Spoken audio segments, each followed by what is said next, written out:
I just have a fetish, you must forgive me. For those of you who are standing, there are 2 seats there, and there's a seat there if you want to come and sit in them. If you just want to stand there like goofs, stand there. I said that to a group in a meeting one time in Southern California, and President Ford was sitting right in the middle of the group. I said, "Come on, you guys, by the door, sit down." Oh, after leaving the secretary, said, "Those are his Secret Service men. They're not allowed to sit down." But I never learned my lesson. I don't care. What do I care? But I'm very glad to be here. Our chairman mentioned that I knew Bill Wilson. I didn't really know him very well. In 1963, I was sober 5 years and had a fairly good job, and I was sent to New York to get some signatures on some proxies.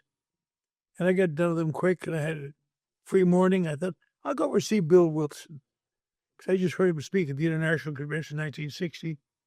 So I went over and said, "I want to see Bill Wilson." The girl said, "I'm so sorry.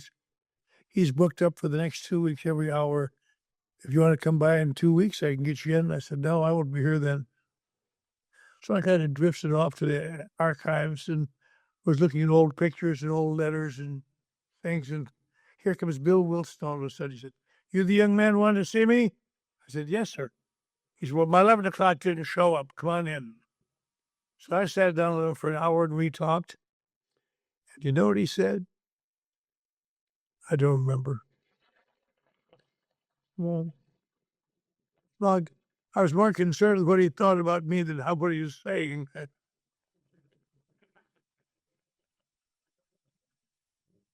I've had bad luck. I had bad luck in those years. 1960, as I said, I went to the International Convention in Los Angeles, and heard Sister Ignatia talk about how she felt when they called her that day about is there someone we could come up and see? Turned out to be Bill D.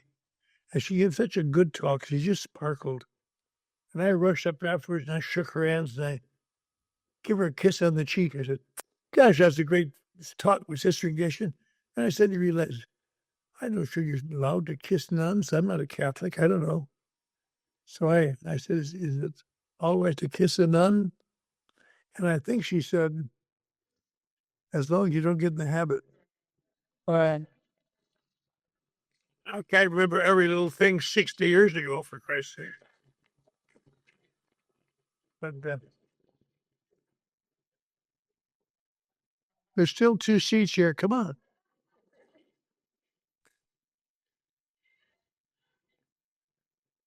Is there a young lady back there? We prefer her, all right. 2 seats right there from 2 speakers earlier in the convention who heard what they needed to hear when they talked.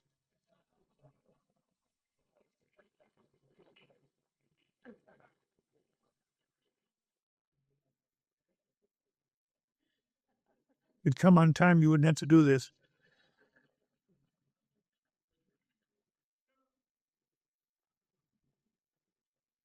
Our seat is open. Come on, kid. Walk fast.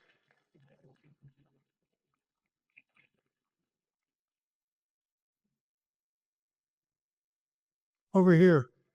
Front row. Right next to Dirty Jack. Good. That's all. I'm glad to be here. I'm glad to see. The broad highway quotation is the theme of the convention. And I was up here a few years ago, and I drove up here on the broad highway, and I learned my lesson. And I took the train this year. God, you ought to ride that train someday. It really is a pleasure. Sit there and have coffee and read the paper and see the people lined up outside their cars and go, ha, ha, ha, ha, ha. What do you do with love? But I'm glad to be here and be safe and sane and sober. I grew up in a little town, and I want to say, by the way, Terry, the fine talk you gave this afternoon, I really enjoyed it. And even though you try to get by for being from Los Angeles. I know you're not. Anyway, yeah, I grew up in a little town in Wisconsin and very strict church, Norwegian Lutheran church. I didn't know it was strict. It just was the only thing I knew. And I grew up my parents were both teachers, and I read very early, and they shoved me ahead to school and Christmas time. And I really was doing very well. And when I was 11, my parents got divorced. What's the big deal about that? Everybody gets divorced. If you could imagine this, I had never heard of a divorce when I was 11. Never heard of one. They had explained it to me what was happening. And I resented it very much. I've been getting straight A's and doing very well in school. And I just seemed to lose all my interest after that. By the time I was a sophomore in high school, I was just about flunking out. I was 14, about to flunk out. The teachers gave me a couple of good grades because of my dad. And I was running around with some bad guys, and they were both wanted the penitentiary. And I don't know what would become of me, but what saved me, the Japanese bombed Pearl Harbor. That was enough to take my attention off me for a while. And I got a wave of patriotism. A senior in our high school went out to San Francisco to see his brother, who was in the Marine Corps. And while he was there, he enlisted in the Marine Corps when he was 17 and came home dressed in dress blues. And all the girls went, oh. I thought, that's what I need. I get some dress blues. So I decided I'll get to San Francisco somehow and enlist. I thought you had to go there to enlist. I told my mother I wanted to go to Duluth, Minnesota to visit my aunt. She gave me bus fare and packed my little bag.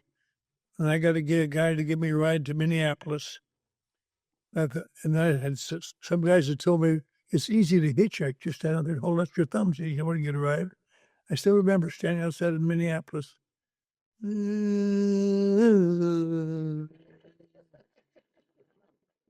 Finally, a car stopped, and he said, "Where are you going, kid?" I said, "San Francisco." He said, "So am I. Hop in. I'm in the Navy going back to a ship."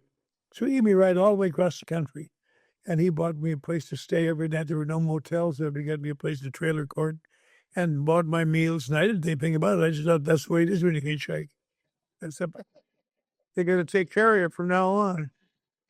And I said, well, I want to go there and be in the Marine Corps. I'm going to kill Japs and get those guys. And he said, well, kid, he said, I don't think you don't look old enough. Your face is full of pimples. You're short. You got glasses.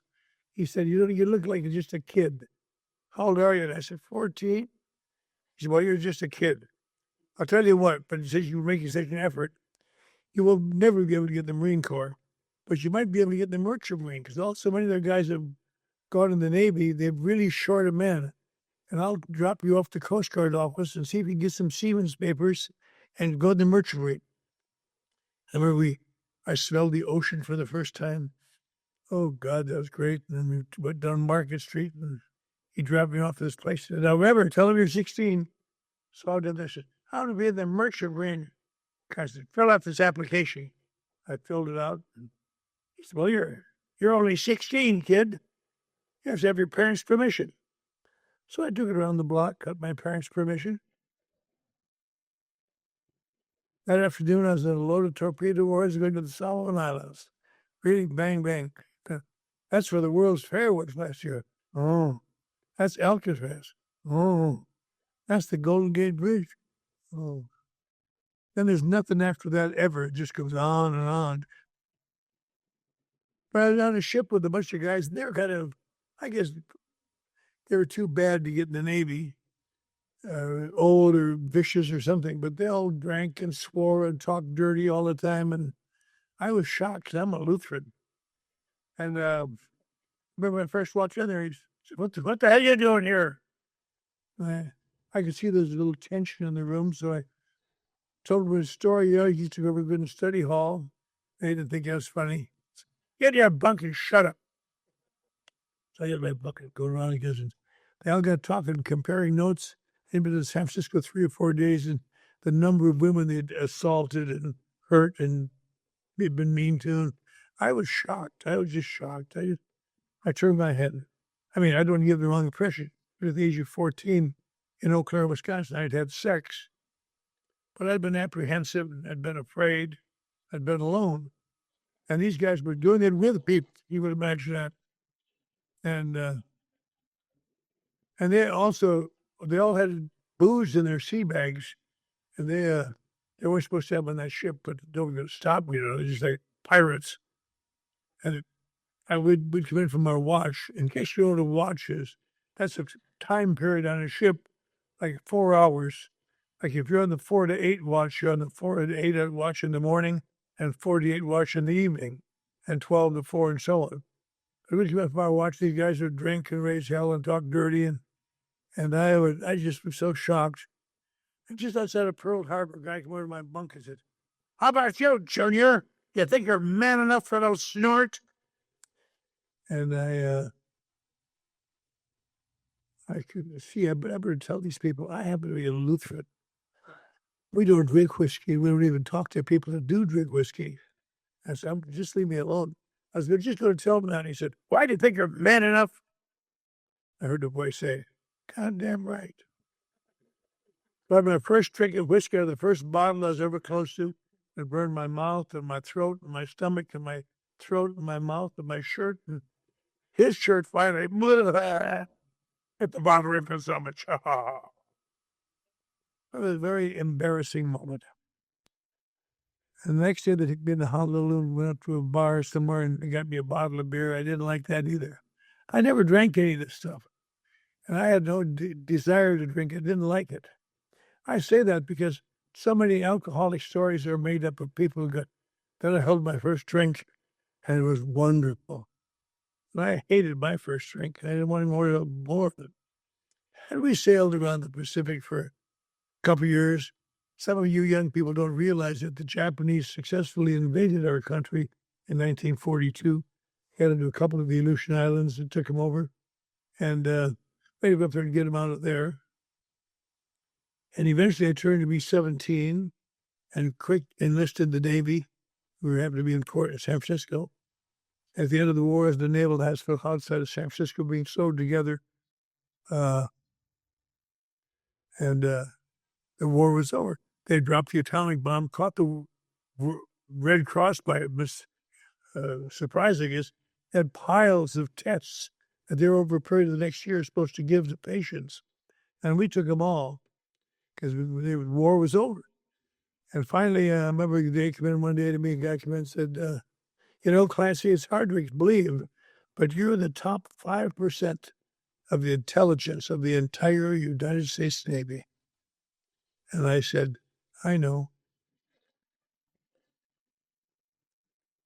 But I got discharged out of there, went back to Wisconsin after the war. And I don't know if anybody here remembers 1946. Probably somebody does. I do. And millions of guys got out of the service all at once. They all went home again, and millions hit the hometowns. And so the thing was, you try to talk your veterans into going back to school and go back to college, get your college degree, and do something.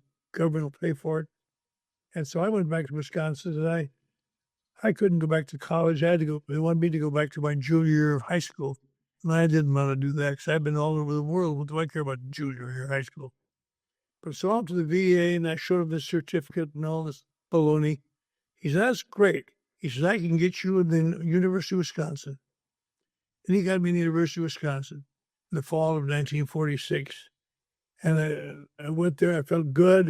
And after the first couple of nights, I noticed all the veterans clustered together and went out in the bar. And all the kids just out of high school all went to Luther League or something. And I didn't want them. I wanted to go with the veterans. And so I'd go with them. And for a long time after the start of school, I would go with them and try to learn to drink if I could. I didn't really like it, but I wanted to be one of the gang.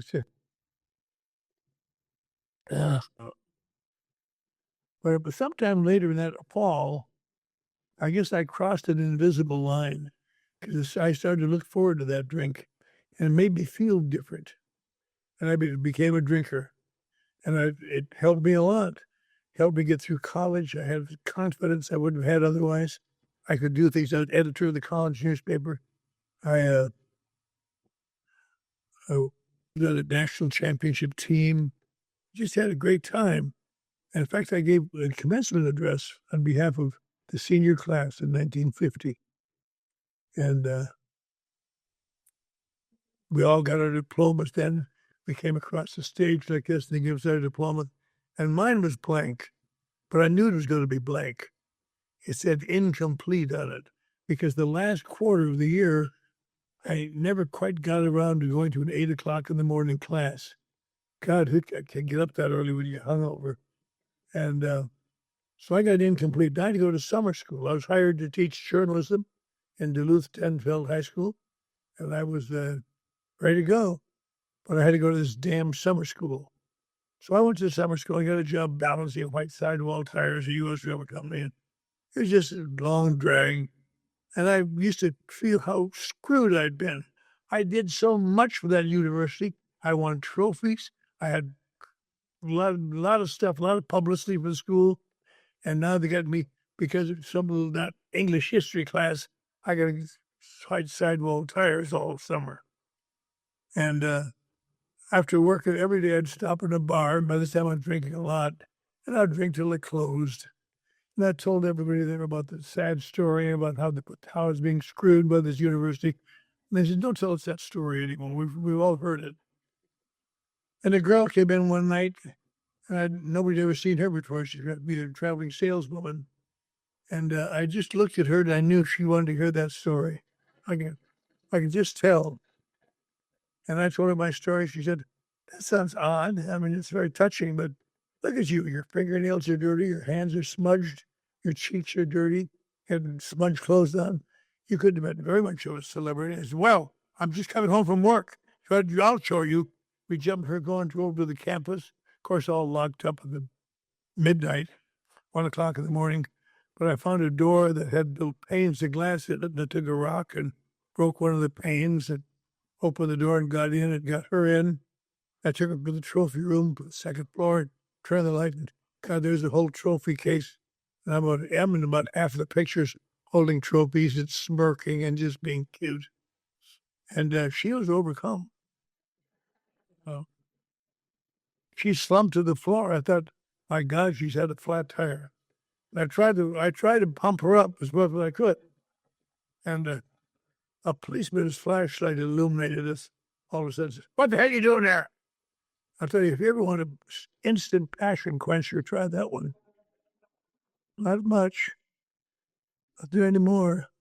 So they took us downtown, and they booked me for breaking and entering in the nighttime, which is a 5 years in Wisconsin State Penitentiary as a rule. And I did what they did with her. But thank God the school put in some clout. They did. He's a dumbbell. That's why he's crazy. Don't make it big and entry. Make it disturbing the peace. So they made it drunk and disorderly. And I had to go to court the next morning. However, oh God, I had to go to court because the judge was a friend of our family. He gave me that look again, the look of remonstrance. And just when we were waiting, a guy brought in a box. Said, who's Emmett Sons? I said, I am. He said, this for you. I looked inside all my school books, all my notebooks. And there's a little note on top from the dean saying, I covered for you as long as I could, but I can't cover this when you're expelled. Then a little later that day, I got a telegram from Duluth saying that my contract to be a teacher there had been abrogated on the grounds of moral turpitude. And just a bad morning all around. And this judge came in, and he gave me the same old look, How could you? What's wrong with you, Clancy? And I'm so sorry, Judge. I didn't mean to. He says, I regret that you're so sorry, Clancy. I said, why is that, Judge? He says, in my experience, when people are that sorry, they're not only sorry for what they've done, but they're sorry for what they're going to do. I said, oh, no, Judge, I've learned my lesson. But he was right. I had no job now, no place to go. I got a job on a newspaper as a sports writer because I write quite well, and I know sports pretty well. And enjoyed the job. And then I met a girl with black hair and black flashing eyes. It's just so mysterious and wonderful. You know, the Lutheran church, you just see old blondes and blue-eyed girls. They go, there's this. But she was mysterious, and she won my heart. We got married. Just before we got married, she dropped a big one on me. She said, I'm a Catholic. In those days, in Eau Claire, Wisconsin, Lutherans didn't marry Catholics, but I decided to hell with them. And we got married, and we settled down, and I mean, I'll tell you how fast it worked. She was already pregnant 3 months when we got married, and we. You think that's funny? Anyway, but I really loved it. I was so happy because I had a job I liked, I had a woman I loved, and could have a little baby, and just great, and doing a job I just enjoyed going to do school. And then my wife ruined it all by bringing her Catholicism into our marriage. I didn't know about it. I knew it was a Catholic thing, but she told me it was. She began having babies on a continuing basis, just boom, and I said, can't we use birth control? She said, no. I don't know what I'd done if she'd have said yes. I think about that. Things were much different then. I was, I'd been around the world. I'd been a lot of places, war and so on. And, but I heard the word condom once in my lifetime in a Navy training film. It showed girls with big hooters, and I said, if you go to bed with these girls and don't wear a condom, you'll die. And I was willing to take my chances. Well, but what you had then, it seems forever long ago, you know, kids didn't go into places and buy condoms. They'd have to hire someone older, depraved, to go in, and they would say, even they'd be ashamed. They'd go in and say, hey, give me some cigarettes and some rubbers. Now look how much progress we made at the drugstore by my house in Los Angeles. Kids come in there. I guess they're grown up, but it's like kids to me. I say, hey, give me some condoms and some cigarettes. But as I get more children, I had to get more money coming, and they didn't pay a lot in newspapers. I got a big job with a manufacturing company in Beloit, Wisconsin, manufacturing railroad engines in their advertising department. And I wrote for them very well. And I stayed there several months and had a baby and another baby on the way. And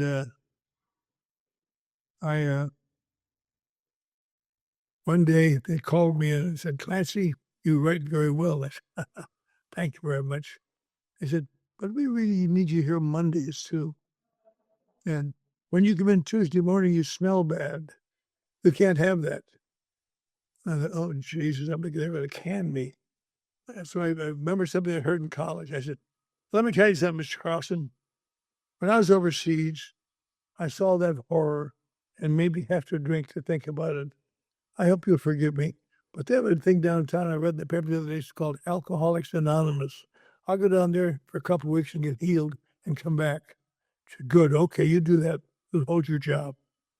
And I went down there, 8 fat guys sitting around the table, all bigger, each one a bigger loser than the next, and whining about how much they drank and how much they'd lost, and life was terrible. Oh, Jesus, what a bunch of losers. I'm not going to stay around here while we're long. So I realized they were never going to help me. So I got a job in Rockford, Illinois, in an advertising agency, hired good samples. And I went to work there. And I did that for 10 years. I'd work a place. Sometimes it's quite successful, but eventually the day would come. They want to talk to you. They're talking about my drinking. And I didn't know how to explain to them, drinking is not my problem. My problem is the world is such a crappy place. And when I don't drink, I can see it clearly, but when I drink, it eases it. I remember telling somebody once, alcohol is the best friend I've ever had. Friends come and go, jobs come and go, lovers come and go. cities come and go. But when a few drinks, it's just take an impossible life and make it okay. Mhm. All I got to remember to do is say, this time I'll watch it. Because my problem was not alcohol at all. It was just that when I felt good, I drank too much. I didn't know how to stop when I was supposed to stop. And I worked with that for a long time. But I went to that AA meeting for a week, and I thought, what a bunch of losers. I went over to Rockford, Illinois, went to work. And the guy called me a few months later and said, you know, Clancy, you're very talented, but you are very unreliable. And I gave him the same AA story. And he said, okay, go down. Because nobody knew anything about AA then. It was just a mysterious place where old drunks came and nobody ever came back. But I played that game for years in several different cities and wound up in in Dallas finally, at Tracy Locke, the largest advertising agency in the South 10 years later, working there writing. If you're old enough to remember Elsie Number, the Borden cows, I'm glad you're that old. Because you see, they had these twin calves, and there was Beauregard, another calf, and they all talked to each other. Well, screw you. It was wonderful, that's what it was. But one day I got called in, and they really liked my work there. I knew that. They said, Clancy, you really are writing. It's the best reviews you've had for our ads for a long time. He said, but you're drinking a great deal. Last week, we had the head of Fritos take a tour of the agency to see where his $8 million building is going. And they went to your office, and you were drunk in your office. And we can't have that. That makes us look very bad. And I knew he was going to fire me. Oh, Jesus. Mr. Carson, he said, I want you out of here tonight. I've called your wife and told her you're being fired. And she understood. Apparently she's gone through it before. And you're done here. And I gave me a big severance check because I'd done a good job for him. And I didn't go right home because nobody wants to go right home when she's been told about it already. And just take that crap for another hour. And so I stopped downtown and cashed my check and found some new friends. And we had a party for a couple of days, 2 or 3 days. And I ran out of money, had to go home. And I went home and I could see from the corner of my house looked different.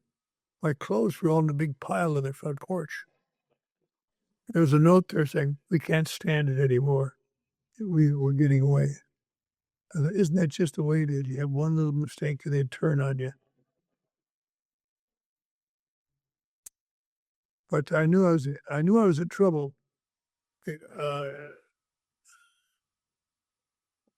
For reasons I'll go into later. I was out as a parolee from the Texas State Insane Asylum through a series of bad breaks and misunderstandings. I've been sent there. And at that time, you could get out if the person who committed you would sign a waiver saying that they'll take care of you. And I got my wife to do that when I was in the hospital. She got me out and I got this job. I told everybody, I've learned my lesson this time. I really have learned my lesson. And of course I haven't. But when they told her that there's a kind of whole rhythm to it. I'm sure there isn't an alcoholic in this room who has in some time or another faced that someone looking at you with that sad look saying, how could you? How could you? You promised and you were doing better and we all were getting along fine. And now you're drunk. How did you do that when you promised you wouldn't? How could you? You know the answer to that? Leave me alone. Get away from me. Because there's no answer to it. But one thing they told the people that got you out, if he goes bad or starts doing bad things again, notify us. We'll come and get him and put him back in the hospital. So I knew she must have blown the whistle on me because she's such a nasty thing. And about a week before that, the guy said to me, a guy that I know wants to have his car driven to Los Angeles. Anybody wants to do it? We'll pay the gas and give him a few bucks. I said, no, nobody wants to go to Los Angeles. But that morning, I knew someone who did. I called up and said, I got someone to drive your car. Who is it? Me. I thought you were a big shot at Tracy Locke. Well, they're trying to be a bunch of phonies. I quit. So they came over and brought me this car with a gas card and some money. First day I made it as far as El Paso, which is a pretty good lick, 300 miles from Dallas. And I used to be on the faculty of the university there until they discovered I had no degree. And not my fault. And I found a place to hide my car because I knew the city quite well. I found a place to hide my car where it wouldn't be hurt with like all my baggage and money. And I went to Juarez, where I am a living legend. And by midnight, I was standing on the bar of the Chinese palace, singing my little song. Yo soy el maestro de los locos en Chihuahua. Ah. And my fans are going, cabron, cabron. I think that means welcome in Spanish. And the next day I got, I was so sick. The next morning I had to get going. I got a car, got as far as Phoenix, across that hot desert, another 300 and some miles, good move. I had to stop because I would just stop and vomit. And I looked for a place. I didn't know anybody in Phoenix, but I looked all over for a place to hide my car. I found a really safe place. I knew it was safe, and it is safe. I never found my damn car again. But that night I was on the street, and I tried looking for my car, drunk. A guy came down the street dressed well. I said, help me find my car, pal. He said, don't bother me. I said, come on, for God's sakes, help me find my car. He said, don't bother me. I grabbed him by the lapels. I said, what the hell's wrong with you? Can't you do something nice? He said, you shouldn't have done that, boy. Took out his badge and said, you're under arrest. Took me over to the county jail, city jail, threw me in overnight. And I remember he said something. He said, I'm going to cool you off, boy. But I'll tell you something. You go to jail, it's 135 degrees. You really don't cool off. Your fault. And so terrible. The middle of the night, I finally got to sleep, but I woke up in the middle of the night and had to vomit so badly that whenever I vomit, I noticed that's on tile. And that's really nice. And if any of you do, some of you do people back, if you're going to be sick, get sick on tile. Because once you get done vomiting, you just put your cheek on that cream. God, that feels good. And if you have to vomit again, you're right there. And I got out, they let me out at 6 o'clock in the morning. I got a mess, vomit and blood, no front teeth. Guy came back from where he'd been and found me sleeping on the floor and said, you vomited on my bunk, you dumb bastard. He kicked, I don't think he meant to do it. He kicked up my upper front teeth. That's kind of an overreaction. But I got 6 in the morning, I was sick, desperate, and couldn't find the damn car, no money, no ID, no nothing. But I tell you, something else I learned in my years around AA, laughing at them. If you're new, you want to remember this. When you get to a point where you look so bad and you smell so bad that nobody wanted anything to do with it, there's one place you're always welcome. An AA club. It's the only place in the world where the worse you look, the better they like it. This one's mine, Jim. So I found an AA club over that's sidled over there and hustled some lady for $20. Got a bus ticket to Los Angeles. I don't know why I want to go to Los Angeles. I didn't want to be in Los Angeles. I guess my car. So I get to Los Angeles and no money left, a dollar or two. There was a guy, a big shot in Los Angeles, who was the national director of a chain of TV stations and was very successful. And I'd given him his first start 20 years before that. Maybe he'll remember. I called him up. I said, this is Clancy. He said, Clancy, how are you? I'm so glad to hear from you. I said, I had a terrible car accident, knocked out some of my teeth, I got no clothes, no money.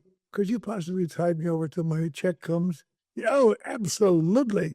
He showed me how to get to Hollywood on the bus. I went to his office, big, spacious company. They all, oh, who's that old goof?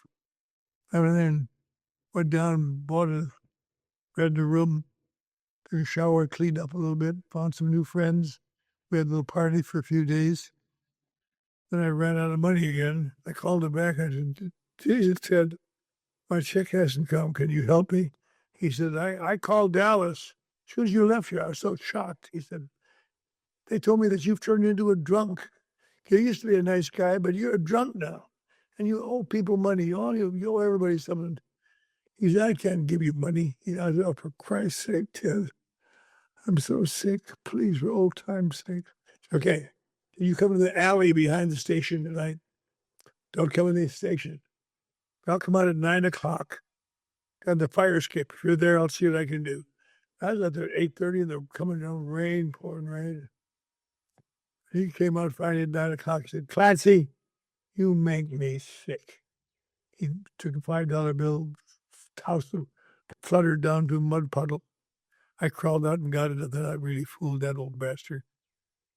And the next night, I was out of money again. I was sleeping in an all-night theater. I don't know if you have them. I doubt very much that you have them here. They're only the really big cities.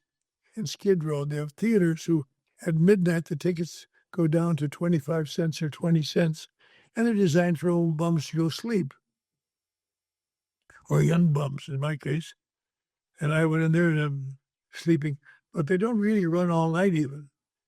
They just run until about 5 in the morning. Some guy comes in and says, all right, you bums, everybody out. And you get up, and the guy comes in with a hose and starts hosing down, moves you right along. And I staggered out to the street, and it's raining, still raining. The guy said, you want to sell a pint of blood? I said, Jesus, that's exactly what I want to do. And we went up 4th Street to a blood bank, and we all sat there and dumped the blood up over here. I was, who's in us, London? I am.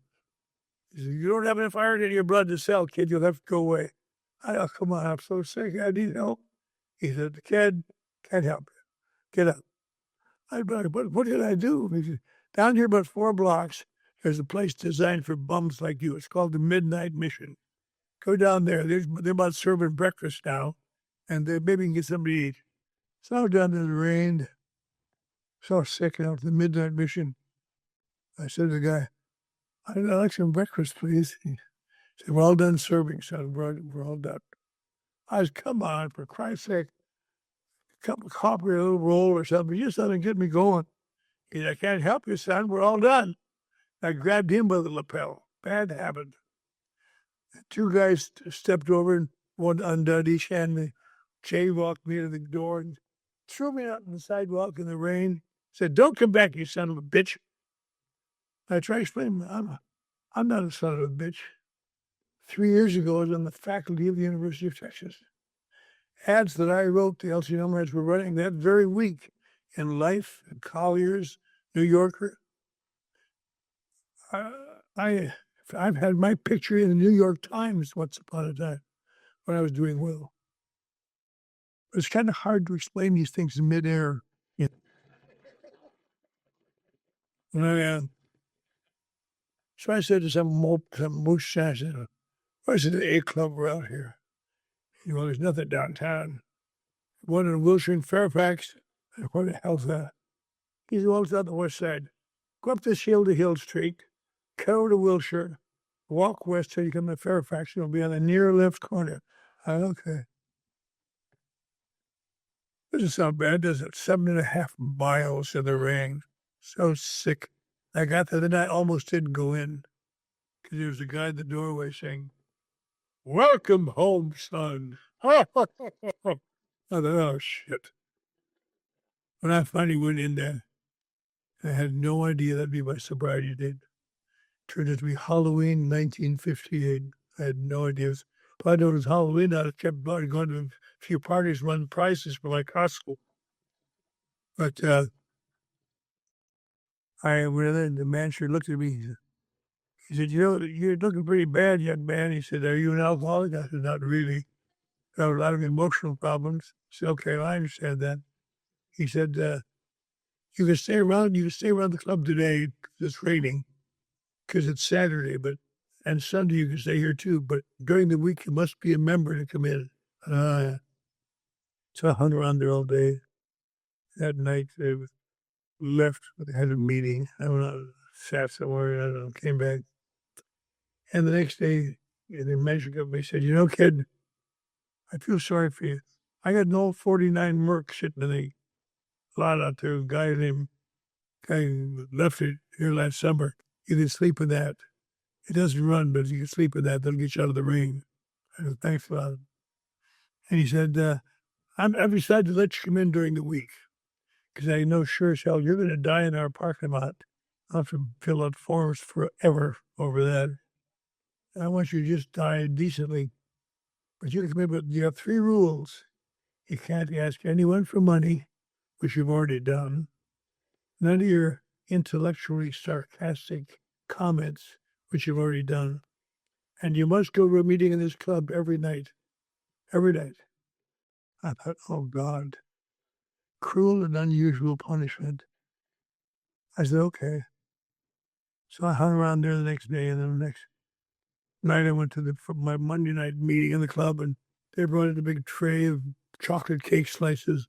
I had about 4 pounds of those, so I could keep going. But it's just it's dreadful. People got their whined about how sad their lives were, how much they drank, and how dreadful it was, what they'd lost. Oh, Jesus, stop it. By Wednesday, I knew that I was never going to get any better going on my days. But I saw somebody in the meeting that I'd seen in the movies, a movie actor. I thought, what do you know about movie actors? They're all rich, I'll tell you that. I thought, I bet he'd like to have a new friend. And I kind of moved in and turned out he didn't want a friend. By Friday, I knew I was going to die. I couldn't eat any more cake. I was so sick of everything. People treat me like a pariah, like a leper. And I looked at this actor. I thought, God, he got so much going for him. He could really help me. I over to, there's one thing I had never tried yet in that town. I had never, in all the years I had Brown Day, I never got personal enough to ask anyone to be my sponsor. They could help me. I went to this actor. I said, Mom, I'm really going to buy your program. Would you be my sponsor? It's okay, but I want you to do what I tell you. Sure, well, you bet. And that was the end of it. I thought, I'll have your wallet in my pocket by tomorrow night, and I'll be out of here like a rocket ship. But he was too smart for me. I said, you know, Bob, what I really need, I need a few bucks. I'm really down and out. He said, get a job. I said, for Christ's sake, look how terrible I look. He said, get a terrible job. Not the answer I was looking for. But it kind of worked out. We evolved a pattern. He would call during the day because he did a lot of speaking in AA. He'd call during the day and say, have the kid on the corner at 6:30. I'd be out there at 6:30. He'd wheel up his big Lincoln. I'd get in and we'd go somewhere and have dinner, get by my dinner, scrambled eggs or soup or something I could chew. Then I'd go to a meeting where he was speaking. I heard him speak night after night after night. A guy could give his talk better than he could.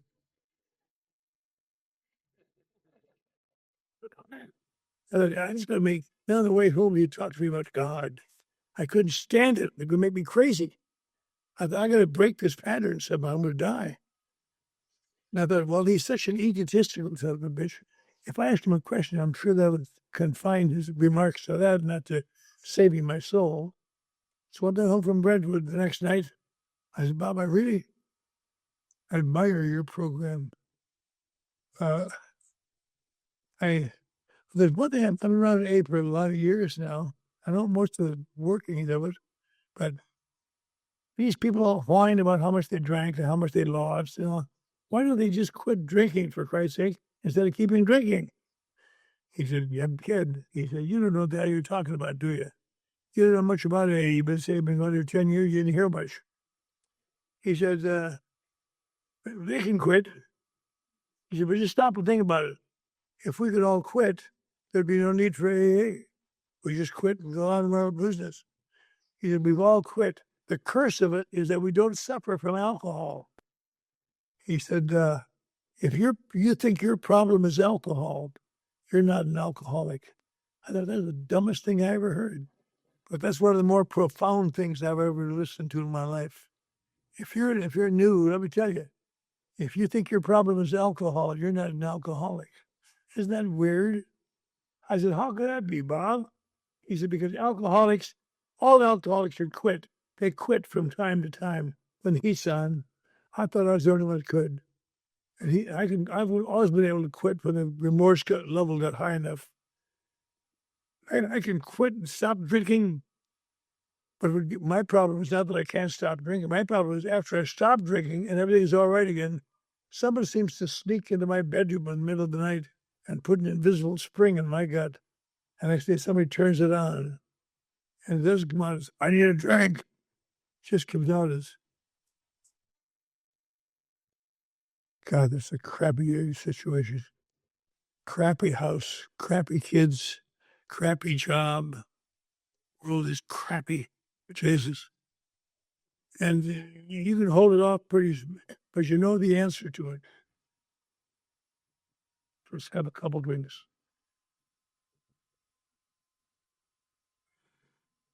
Let's go after all. I used to be able to do that with hair. And he said, the problem with alcoholic is this. You drink a lot of alcohol, which you've done apparently, but the curse of it is this. After you quit, you can't stay quit. You must always drink again. If you say quit, you'd all be home free, but you can't. Sooner or later, the curse of alcoholism, it isn't alcohol problem, it's alcoholism. The curse of alcoholism is that the world becomes a tedious, ordinary, unreliable, unpleasant place when you stay sober. And you need to drink just to give some peace to it. And so all of us think we're the only one. And we wait, and sometimes we quit, and then we quit for a week, sometimes for a month. But bet your boots, sooner or later, the day will come. You gotta have peace. Oh, you gotta do that. That's called alcoholism. That's why it kills so many people. Because they can quit drinking, but they can't quit from starting. And I thought about that. I've been that way a lot too. My problem, I can stop drinking, but I always have to start them. I see how crappy things are. Maybe I said, Bob, I knew what my problem was. My problem is I spent hours and days and weeks thinking about myself. My problem is what? Alcohol? No, not really. Alcohol is my salvation. My problem is I think too much. I have too much feelings. I'm too sensitive. But I can't tell anybody I'm sensitive because they all laugh when you tell them you're sensitive. But that's my problem. I'm too sensitive. I can feel things that other people don't seem to be able to feel. And I know when people are treating me badly. I know when people don't like me. And on and on. I know certain people screw me around. And that's what I drink. And I've quit drinking many, many times. And I never could say stop. And one time I spent in New York, in Pennsylvania, I spent almost $10,000 with a psychiatrist that was guaranteed to help you stop drinking. And I took his pills and I read his book. I read his papers. And at the end of it all, I felt so bad I couldn't stand it. I had to have a few drinks and got to drop again. And so he said, your problem is this, kid. He said, you think it too much. You say your problem is that you think too much. I'll tell you what, I think I know what your problem is. What is my problem, Bob? He said, I believe you're an alcoholic. I said, how could I be an alcoholic when my number one problem is not alcohol? He said, kid, alcoholics are people whose number one problem is alcohol. Alcoholics are people whose answer is alcohol. If it's your answer, you're screwed for the rest of your natural life. He told me that in early December 1958. What if that's true? I spend a lot of time thinking about that. If that's true, if what he says is true, I probably am an alcoholic. But I can't believe I am because all the alcohols I've ever heard are just old drunken sots. I'm not a drunken sot. I've always had little kids. I've had to get a job. When I lose a job, I have to get another one in a few days. And I've never been out of work. I'm always getting more jobs and trying to support my family. And I don't think I'm an alcoholic. There is something terribly wrong with me, though. And so I thought, well, maybe I'm an alcoholic, so I'll try to do what he says for just a little while. But I always thought about that, the requirements for my membership and the desire to stop drinking. I have no desire to stop drinking. You have to be willing to return to God. I can't return to God. And you surrender yourself. None of those things can I do. They're ridiculous. And I had a terrible time. And one day my sponsor said to me, he said, "Can't I hear you always bad mouthing God whenever you talk about God? Why is that?" And I didn't want to tell him the facts because they were so brutal to me. I'll tell you. In the mid-1950s, I got to a little run of, I got to the right amount of drinking. I was thinking about the inequities of life. I could find a cop and criticize him and point out his errors and tell me he's a fascist pig. So I got myself arrested overnight a lot of times. I guess I could come home from jail, take a shower and shave and go to work. One morning I came out of the jail and my neighbor was standing there. I said, "What the hell are you doing here?" I came out to give you a ride home. I said, you shouldn't have to do that. I got this guy's badge number. I'm going to get his ass. I'm going to really get his ass. He's going to be sorry. He said, "I don't know that, but while you were out drinking last night, we looked all over for you because your little boy died." That's just about killed me. He had a bunch of little girls and one little boy. I thought, oh my God, he died. And my wife and I took him up to Wisconsin and buried him in a little country churchyard next to my wife's mother.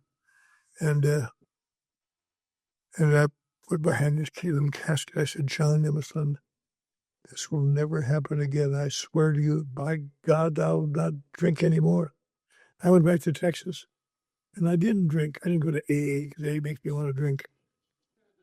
I just didn't drink. I came home after work, eat dinner with my folks, first time in a long time. Help them with their schoolwork once in a while, go for little drives, have fun. It's probably the nicest 3 weeks we ever had, our family. And then one night, wouldn't you know it, somebody sneaked in my bedroom, put a spray in my gut. And the next day I woke up, I was a little tense, a little nervous. I thought, right, I know what this is, that same old crap again. But I can get through it for my baby John. And the next morning I woke up and it's worse. I got worse day after day, and I just got so tense and tight, I ready to scream. And one Friday I got up and I was like, I can't stand this anymore. I'm going to get drunk or something. I got to have a drink or something. And I could just get a cup of coffee. I went to the kitchen to get a cup of coffee, and there was no coffee. There's a note on the table. I've taken the kids to church. Damn it. The one morning I need coffee is it? And I'm just crazy. And I went out to the garage and took a little hose and ran it from my exhaust pipe into my car and sat in the car until the morning, went to sleep and died. And at the end of my life, a neighbor sitting there looking out his window saw me go in there and heard the motor running. And I didn't come out so he come over to see what was going on.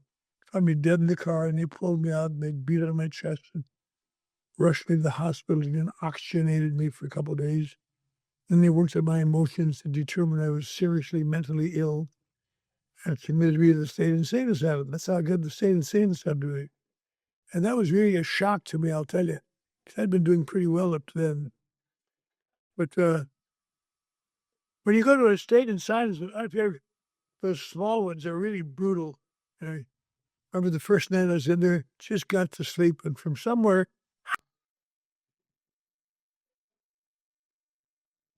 well, you get used to it after a while.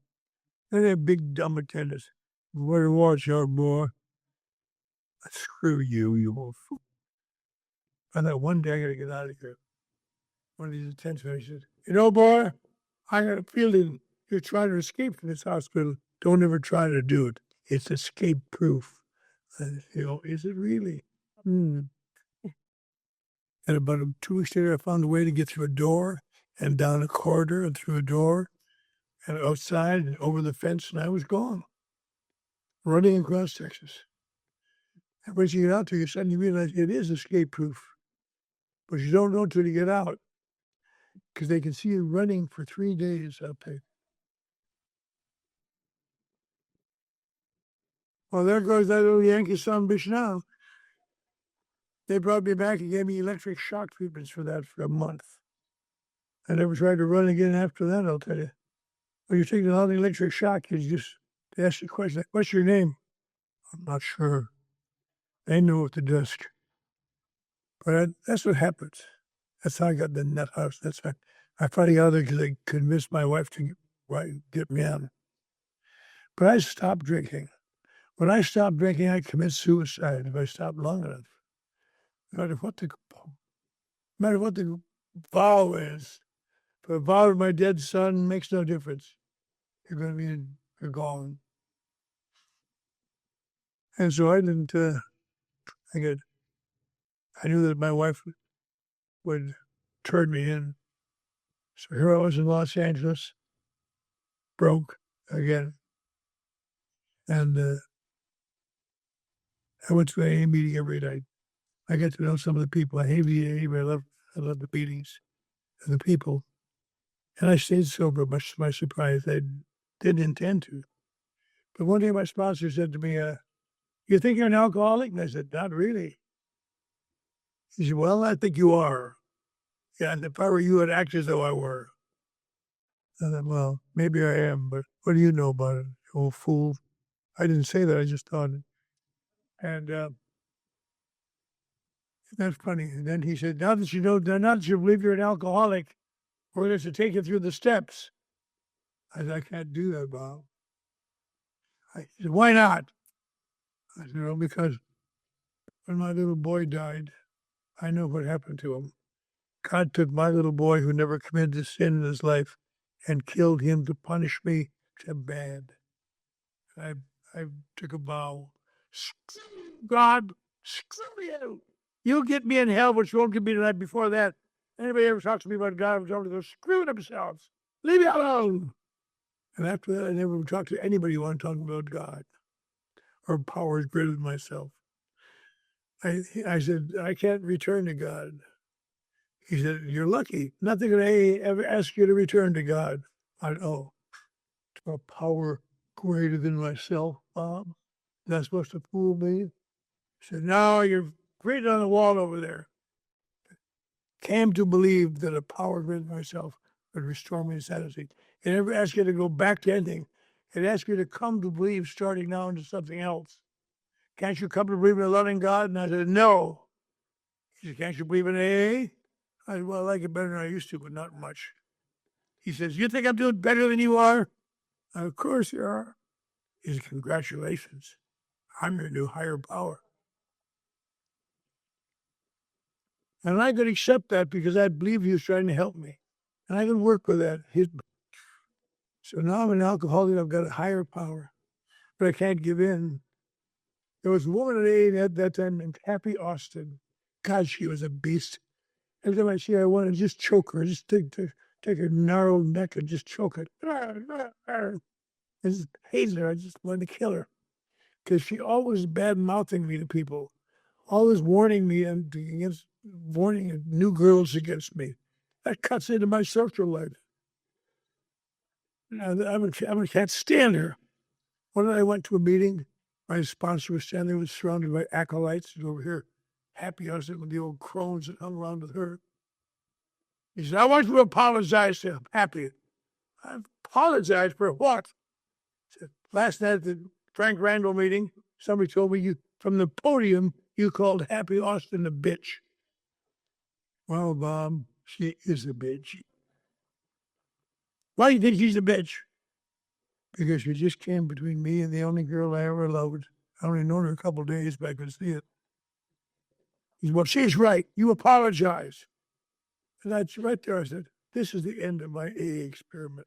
I'm not going to be treated this way by inferiors. This is ridiculous. Take this crap. You try to do nice things if you can, and people don't even give you a break. It's just no end to it.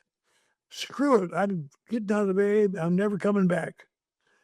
And that was the end of it.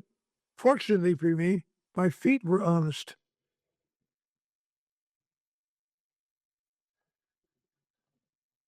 Sorry I called you a bitch.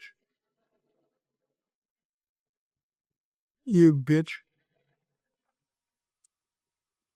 But that was the first time in my life I ever did anything that was every fiber of my being was against it. But I did it, and I stayed sober somehow. And I got little jobs. I got fired off them regularly because my smart mouth. I always had a better way to do things. And somebody finally told me, "Do you new people listen to this one? This will help you." Some boob at the meeting says, "You got fired again, huh? You ever heard of the golden rule?" I said, yes, I have. He said, "I don't think you have. The golden rule is this: they that pays your salary makes the rules." Oh, I know I was talking with them when they were wrong. I told them, but I kept jobs after that. I had about 5 jobs my first year, and my second year I held one job for 7 months with the golden rule. At the end of that year, I wasn't doing very well. I had a little one-room place, but I loved it. And after my second birthday, somebody thought I was doing better. They put in some clout for me with a big medical corporation. And I went to work there. I appeared at work, and they were all gathered around the table and said, "You don't have to know about this, Clancy, because this has nothing to do with you.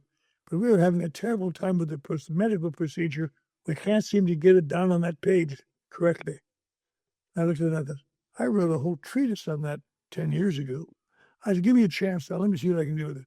And I did. I wrote him a wonderful thing. The next day, I came in, they said, "Clancy, you're the answer to our prayers. You're a wonderful writer. We need you here."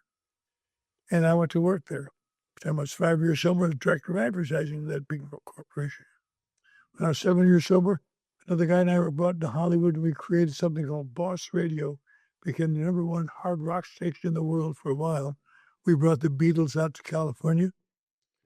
When I was 10 years sober, I was downtown doing public relations for an oil company. When I was 5 years sober, the same wife and all those children heard the crinkle of green in my wallet all the way to Dallas, leaped out of their post office box, rushed to my side, attached themselves to a group of starving chiggers. 9 months and 10 seconds later, another Catholic hit the street. Another little boy, and I cried over that. But then somebody gave me a book on the rhythm system, which apparently is the Catholic version of birth control. And I mastered that book. We never had any more children. A lot of times I had to say to my wife, "Not tonight, honey, I've got a headache." But it all makes you. I was 15 years sober. I was doing very well. I was making a lot of money. And, making a lot of money, living in a big house out by the ocean. Jack has been there several times. Yes, they still, my backyard is so big, they play ball there every Saturday. So there's 100 more out in the backyard playing ball. And I called my daughter. She said, "Nobody ever missed me even." It's my house, for Christ's sake. Anyway, but I was doing very well. My children were all in college or about to go to college. I was making a lot of money. And my sponsor had died. I got a new sponsor, I named Chuck Chamberlain. And I said to him, "Chuck, I got a problem. I've got everything I want. I've got a big income. I've got a big house. I sponsor a lot of people. Everything is going my way. But I'm not quite satisfied. I don't know why. I'm not satisfied with my life." You want to think I know why? He said, "I've heard your story. In 2 weeks, you went from being an executive in Dallas to being a Skid Row bum with your teeth kicked out. That's pretty fast. And you came up pretty fast once you made the decision to just come back. And you've been doing very well. I think you don't feel quite worthy of what you got." I don't, it doesn't seem right to me, but maybe. And About a month after that, someone called up and said, gee, the guy that runs the Midnight Mission, managing director over there, just suddenly died of a heart attack. He'd been there 40 years. He died of a heart attack. Do you know anybody who wanted the job? I said, what does it consist of? He said, well, I think you get a few $1,000s a year. You have to empathize with drunks, and you have to have some business acumen. I talked to a number of people. Nobody wants a job like that, for God's sake. One morning, I was lying in bed in January 1974. I said to my wife, you know, I'd like to get out and do that for about 2 or 3 weeks, just for the hell of it. Because when I got thrown out, I told them I'd be back. They didn't believe me. But I'll go down there 2 or 3 weeks until I get somebody. She said, okay, if you want to. So I went down there and told them I'd do it for a while. I did it for 2 or 3 weeks. I still didn't have anybody. So I said to my wife, maybe I'll do it for a few months, maybe a couple months. I'll take a leave of absence, my job, and if they'll do it. And she said, okay. I went to the board and I said, I think I'd like to apply for the job. They said, are you sure? You won't get much money. You won't get much prestige. As I know, but I have a special reason. So on February 1st, 1974, I went to work as the managing director of the Midnight Mission at Flower Place. And last February 1st, I finished 42 years on the job. I'm still just started a love offering in the back. But I never thought I'd say that. I said to my wife, I think I'm going to take the job. She said, well, if you want to exchange a $100,000 a year job for an $8,000 a year job, I guess you could do it. And I said, well, it isn't that, but when I'm down there, I feel involved. There's some things going on and people, life at stake. I sit in an office, I just sit there and look at my typewriter and I'm bored.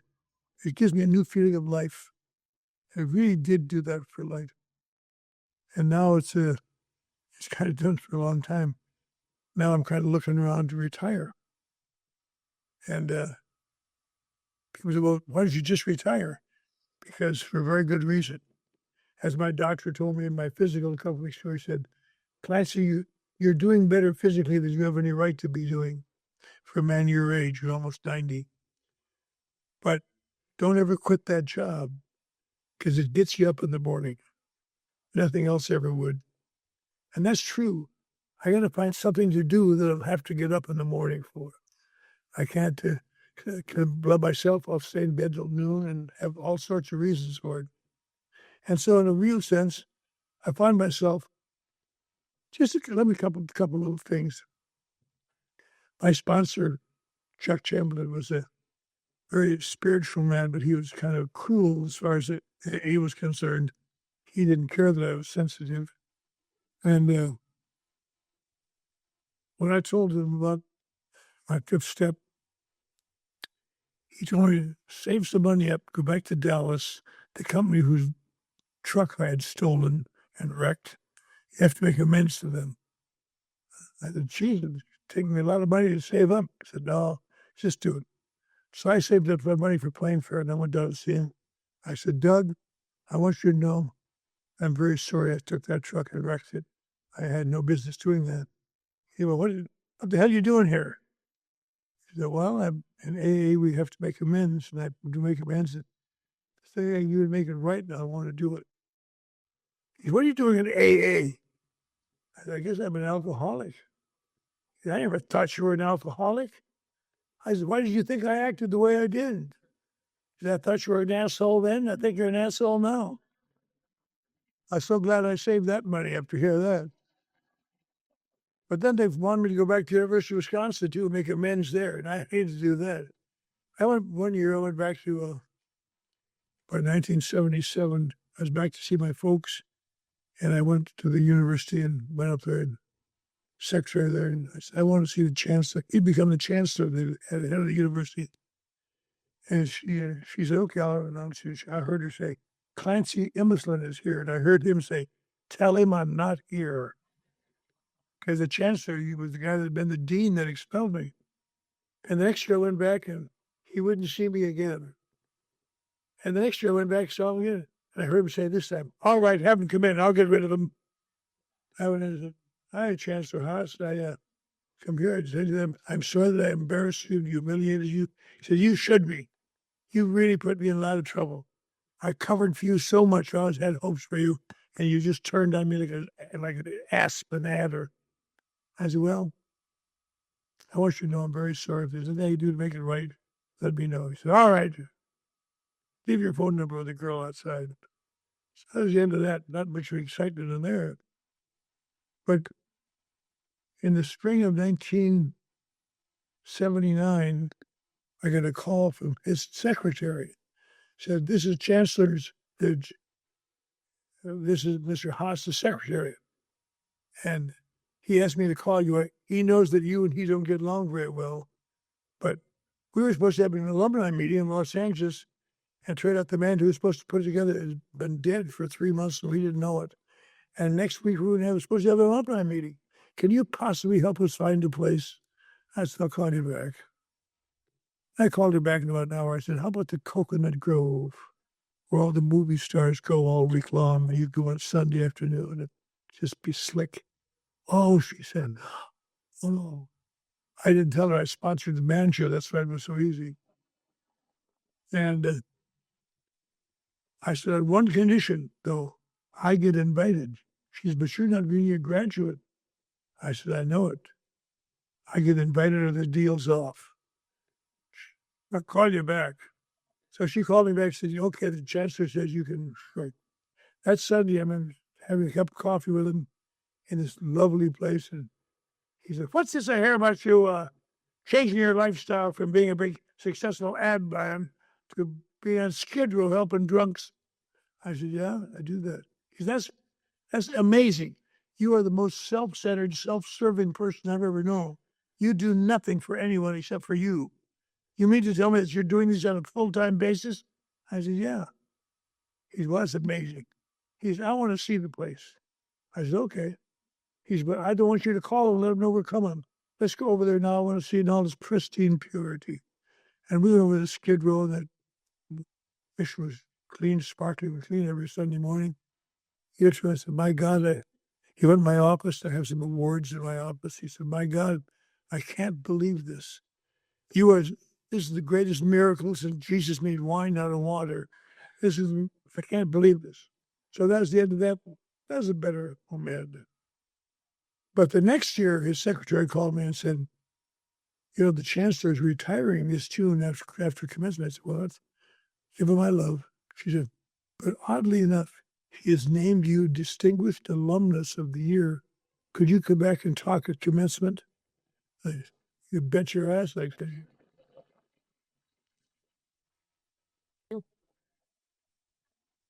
I didn't really do that. I just said, yes, I can. But I took all my kids back, and I showed them where I went to school and had the big affair and where I was featured and all, and very nice. And my mother and father were still both alive, and so they both sat one on each side of the auditorium and cried. And I was so glad to get commenced to them primarily. But that was the end of that. And he retired. But I cannot let well enough alone. The next year, I sent a little note to the alumni department saying, how could you have a distinguished alumnus of the year who is not an alumnus? He's an expelled student. As well, I would send them a note every year, kind of funny note, but haunting them. One day, a package came in, 5 years later, and my diploma was in it. And I put it on the wall. I had people come to my office and I'd say, that's odd. Distinguished Alumnus of the Year, 1980. Graduated 1987. Who cares what they think? Yeah. I know this, that Alcoholics Anonymous, I'm so glad that there's one line in the book that I take the exception to strongly. You must be willing to concede to your innermost self that you're really an alcoholic. Most people I've ever seen come here wondering if they are, and little by little, they've come to believe they are. As I did, I came to believe I was an alcoholic. If I had conceded my innermost self the day I came, I never would have come. And so Alcoholics Anonymous works on a kind of a slow basis. As the first printing of the big book, 12 steps at having had a spiritual experience as a result of these steps. And his followers had to say, you're the only one that had experience, but we haven't had experience. We just slug along. So they changed it to having had a spiritual awakening as a result of these steps. Because that really is what we do here. And if you're kind of new and you're full of doubt, we all understand that. We've all been new and full of doubt. And you're going to hear a lot of things that you might want to hear. Tonight, the young man who came up to get a book, I gave him the book. And I said, are you a slipper? He said, yes. I said, then take off your goddamn cap.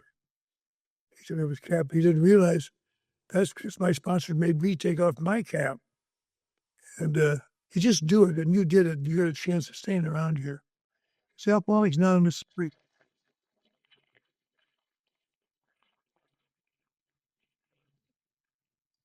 Alcoholics Anonymous said, the miracle it's done for me is enable me for next month will be 48 years that I've stayed.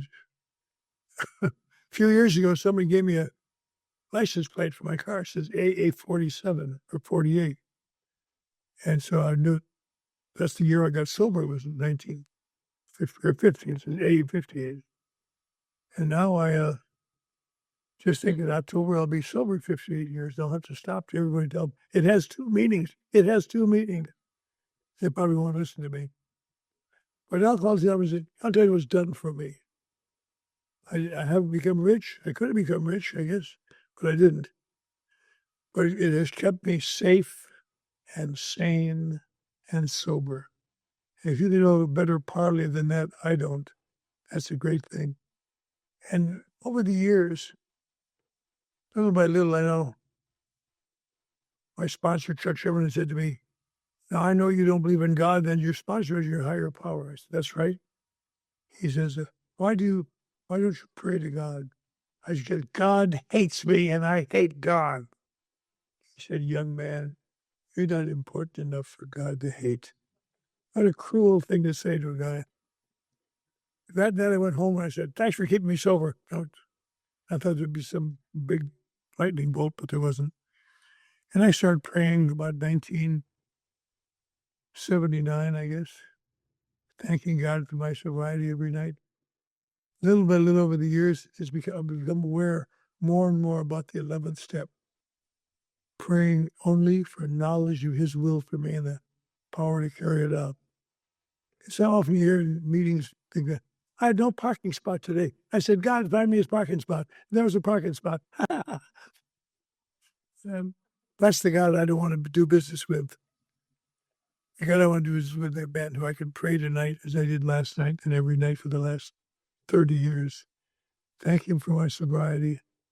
Ask him for knowledge of what I should become, and then try to do it with the power he gives me. And therefore, I feel pretty close to God now. So I feel I can invoke him a little just once tonight. I hope God blesses us, everyone. Thank you.